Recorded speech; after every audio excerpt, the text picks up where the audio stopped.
They held the vote without telling me, signed the listing agreement in my grandmother's kitchen, and called to inform me that my childhood sanctuary was being sold to a developer who planned to bulldoze it for timber rights. "It's done, Eliza," my brother Craig announced over the phone, his voice carrying that particular smugness he reserved for moments when he thought he'd won 3-1. "You're outvoted. The buyer takes possession in 60 days. What my siblings didn't know, what they'd never bothered to learn in the 4 years since Grandma passed, was that the rotting cabin in the woods they'd just sold for $80,000 was sitting on approved permits for a $14 million eco-resort development, and the buyer they'd found was the same investor I'd been negotiating with for 18 months.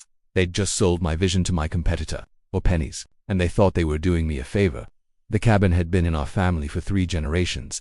My great-grandfather had built it in 1952, back when the land was considered worthless, too remote for farming, too rugged for development, too far from anything that mattered. He'd bought 340 acres for less than a used car cost and built a simple A-frame where his family could escape the city. My grandmother had inherited it, then improved it. She'd added a proper kitchen, indoor plumbing, a wraparound porch where she'd taught me to identify birds by their songs. She'd walked those woods with me every summer of my childhood, naming plants, tracking deer, teaching me to see the land as something alive rather than something to be used. When she'd died 4 years ago, she'd left the property equally to her 4 grandchildren, me, my brother Craig, my sister Maureen, and my cousin Daniel. From the beginning, they'd wanted to sell. "It's a liability," Craig had argued at the estate meeting. "Property taxes, maintenance, insurance. It's just sitting there costing us money. When's the last time any of us even visited?" Maureen had added, "I haven't been there in 15 years. It's probably falling apart." Daniel, who lived closest, had shrugged. "I drove by last year. Place looks rough. Roof might need replacing." They'd all turned to me. "I'll buy you out," I'd offered. "Give me time to get financing, and I'll pay fair market value for your shares." Craig had laughed. "Fair market value? Eliza, the place is worthless. Some broken-down cabin on land nobody wants. We'd be lucky to get 50 grand for the whole thing. Then 50 grand should be easy for me to raise. And then what? You'll live in the woods like some hermit. You're a hotel manager, not a survivalist." I'd let the insult pass. I'd learned long ago that arguing with Craig was pointless. He'd already decided I was the impractical dreamer of a family, and nothing I said would change his mind. "Just give me time," I'd repeated. 2 years. If I can't buy you out by then, we'll discuss selling." They'd agreed reluctantly. 2 years to get my act together, they'd said. 2 years to stop being sentimental and face reality. They had no idea what I was really planning. I'd been working in hospitality for 16 years, managing boutique hotels and luxury resorts across the Pacific Northwest. I knew the industry inside and out, what travelers wanted, what they'd pay premium prices for, what was missing from the market. And what was missing was exactly what my grandmother's land could provide. Ecotourism was exploding.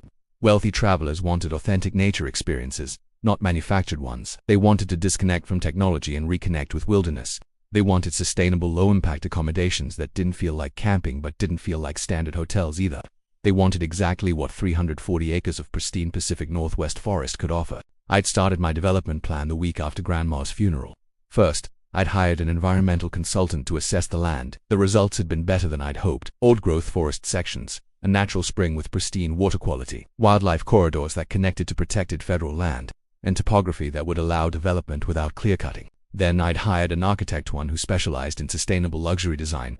Together we'd created a concept, 12 private cabins, each with minimal footprint, built using reclaimed materials and passive solar design, a central lodge for dining and gathering, hiking trails that enhanced rather than destroyed the natural habitat, a working demonstration of how development and conservation could coexist. The County Planning Commission had loved it. In a region fighting to balance economic development with environmental protection, my project was exactly what they wanted to encourage. They'd fast-tracked my permits, approved my environmental impact statement, and granted development rights that wouldn't expire for 10 years. The projected value of the permitted property, according to 3 independent appraisals I'd commissioned, was between $12 and $16 million, and my siblings had just sold it for $80,000. The buyer was a man named Richard Thornton. I knew him. Everyone in Pacific Northwest hospitality knew him. He specialized in acquiring undervalued properties, flipping them to developers, and taking a massive cut in the middle. He'd been circling my grandmother's land for 2 years, ever since word had leaked that I was pursuing development permits. He'd approached me directly 18 months ago, offering to partner on the project. His terms had been laughable. He'd provide financing in exchange for 70% ownership and complete control over the development. I'd declined. He'd warned me I was making a mistake. Now he'd gone around me entirely. Richard had clearly discovered that my siblings had ownership stakes and decision-making authority. He'd found Craig, probably through public records, and made his offer. An $80,000 payday for a property they considered worthless. Craig would have signed before Richard finished his sentence, but Richard had made a mistake. A critical one. My grandmother's will had required unanimous consent for any sale of the property, not majority vote unanimous. Her lawyer had insisted on the provision specifically to prevent exactly this scenario. My siblings had voted 3-1. Their sale wasn't just unfair, it was invalid. I flew home the next morning. Craig had arranged a family meeting at his house, really a victory lap where he could present the check and graciously offer me my $20,000 share. He'd even invited our parents, probably expecting them to praise his financial responsibility. I arrived last, deliberately. I wanted everyone assembled when I walked in. Eliza. Craig stood up with exaggerated warmth. We were starting to worry you wouldn't make it. I wouldn't miss this. The living room was arranged like a tribunal. Craig and his wife Sandra on the main couch, Maureen and her husband in armchairs, Daniel perched on a bar stool, looking uncomfortable. My parents sat near the window, my father's expression neutral, my mother's concerned. On the coffee table sat the listing agreement, the offer letter, and a check for $80,000 made out to the four of us jointly. So, Craig began, clearly relishing the moment. I know you were attached to Grandma's cabin, Eliza. We all were. But it was time to be practical. The place was falling apart. The taxes were eating us alive. And frankly, none of us were using it. This offer from Mr. Thornton was too good to pass up. Too good to pass up, I repeated. $80,000 for 340 acres of permitted development land. Craig's smile flickered. What do you mean, permitted development land? I mean exactly what I said. That property has approved permits for commercial development and eco-resort, 12 luxury cabins, a central lodge, full infrastructure. The permits alone are worth more than your sale price. Silence. Maureen recovered first. That's not possible. You would have told us. I told you I wanted to buy you out. I told you to give me time. You decided I was being sentimental and impractical. It never occurred to any of you that I might have an actual plan. Craig's face had gone red. You're bluffing. There's no way you got development permits for that land. The county would never approve it. The county fast-tracked it. They've been trying to encourage sustainable development in the region. My project was exactly what they wanted. I pulled a folder from my bag and dropped it on the coffee table. Environmental impact assessment, architectural plans, permit approvals, 3 independent appraisals valuing the permitted property between $12 and $16 million. Daniel reached for the folder first, flipping through pages with increasing disbelief. These are real. These are actual county stamps. Of course they're real. I've spent 4 years and $180,000 of my own money developing this project. Did you think I was just sitting around being sentimental about a cabin? Craig grabbed the appraisals, scanning them frantically. This says $14 million conservative estimate. For the land with approved permits, the permits transfer with the property, which means the $80,000 deal you just signed is the theft of the century for Richard Thornton. We didn't know. You didn't ask. You never ask. You just assume I'm the dreamer. The impractical one. The family member who can't be trusted with serious decisions. So you made a serious decision without me and sold our family's land for 0.5% of its value. My mother spoke for the first time. Eliza, honey, why didn't you tell us about this? Because I wanted to present the complete package. I wanted to show you the permits, the plans, the financing, everything. I wanted you to see that this wasn't a fantasy, it was a real, viable business that would have benefited all of us. I looked at my siblings, but you couldn't wait. You couldn't give me the time you'd promised. Craig found a buyer willing to pay cash, and you all jumped at the chance to prove I was wrong about the property's value. Craig was sputtering now. The sale, we can undo it. We haven't closed yet.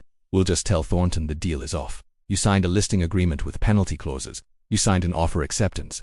Thornton will sue you for breach of contract, and he'll win unless you can prove the sale was invalid from the beginning. Invalid? How could it be invalid? I smiled, the first genuine smile I'd felt all day.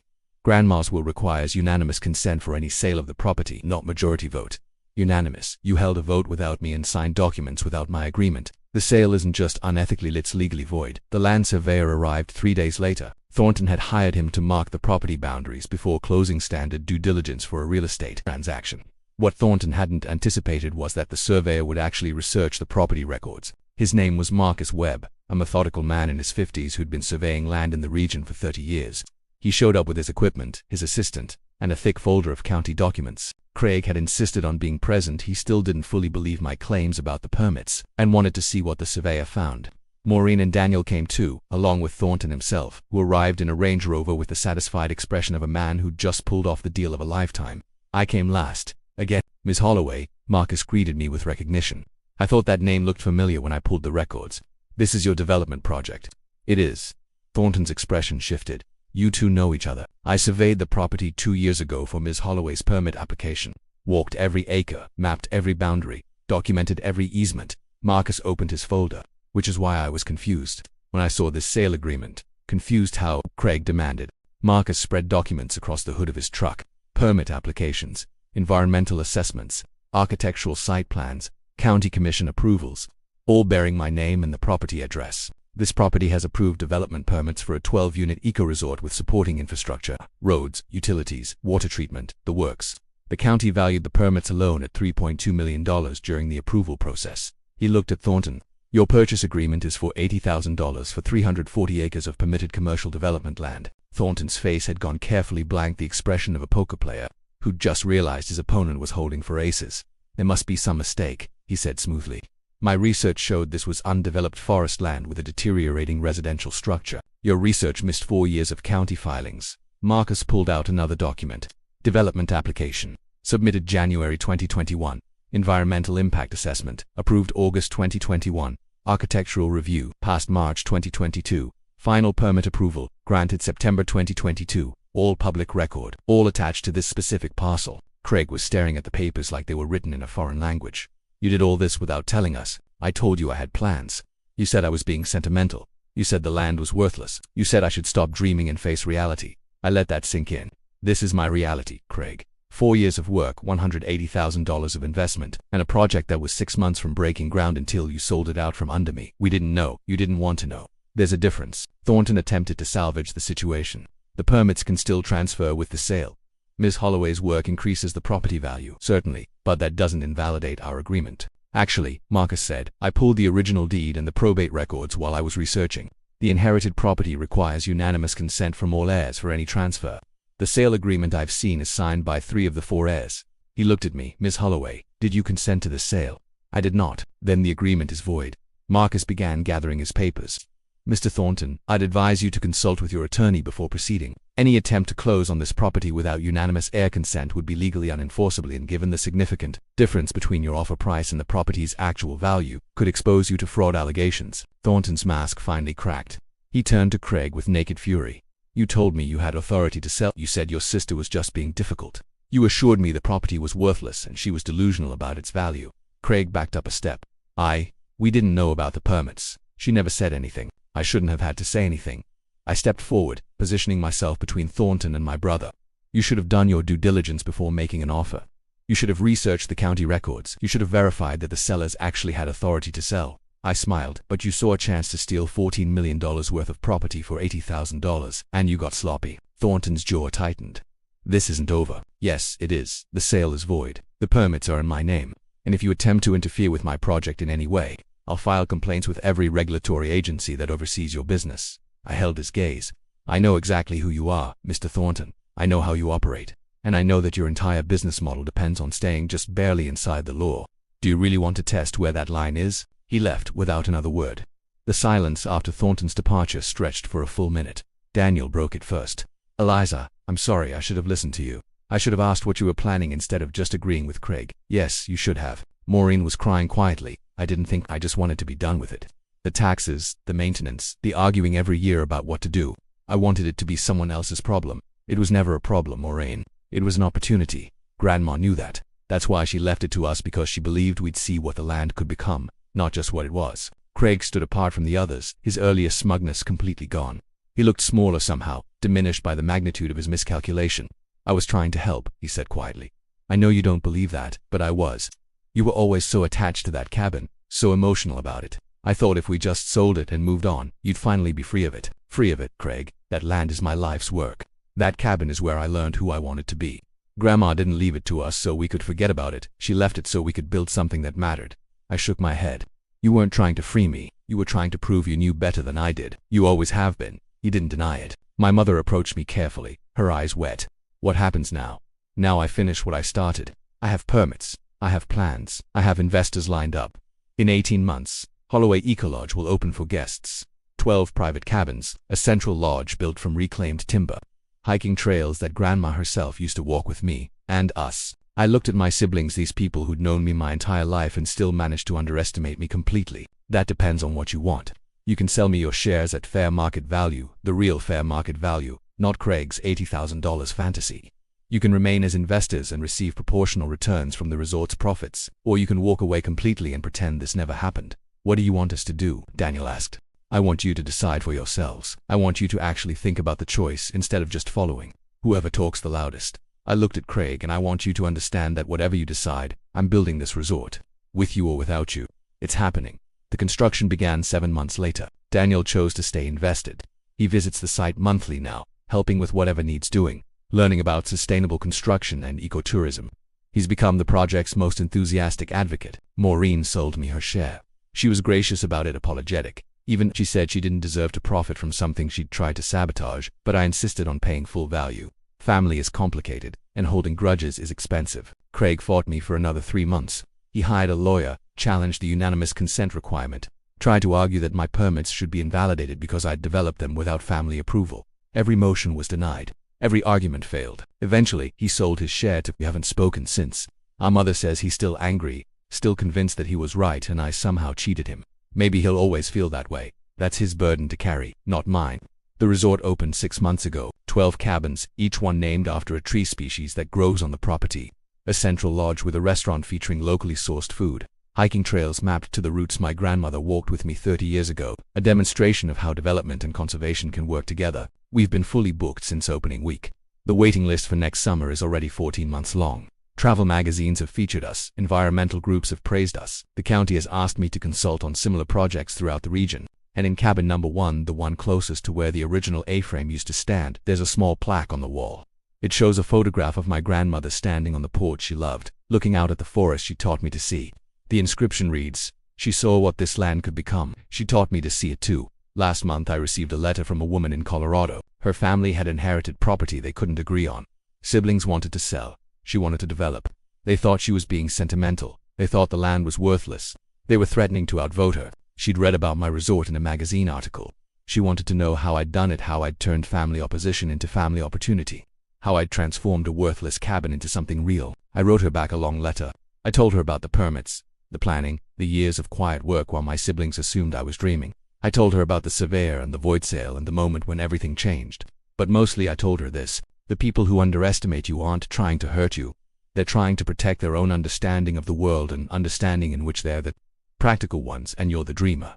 Proving them wrong isn't about revenge. It's about building something so real, so undeniable, that they have to update their understanding. Don't hide your plans to surprise them. Don't wait for permission to pursue your vision. Just build. Build quietly. Build carefully. Build something that can't be dismissed or denied. And when they finally see what you've created, don't gloat. Don't punish them. Just invite them to be part of it if they can find the grace to accept. Some will, some won't. Build anyway. They called my grandmother's cabin worthless.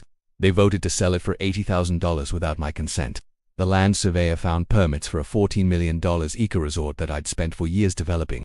My siblings thought they were teaching me about reality. Now reality has a waiting list, a 5-star rating, and a plaque honoring the woman who taught me that land isn't just dirt and trees, it's possibility, waiting to be seen. Grandma always said I had her eyes. Turns out she meant it in more ways than one.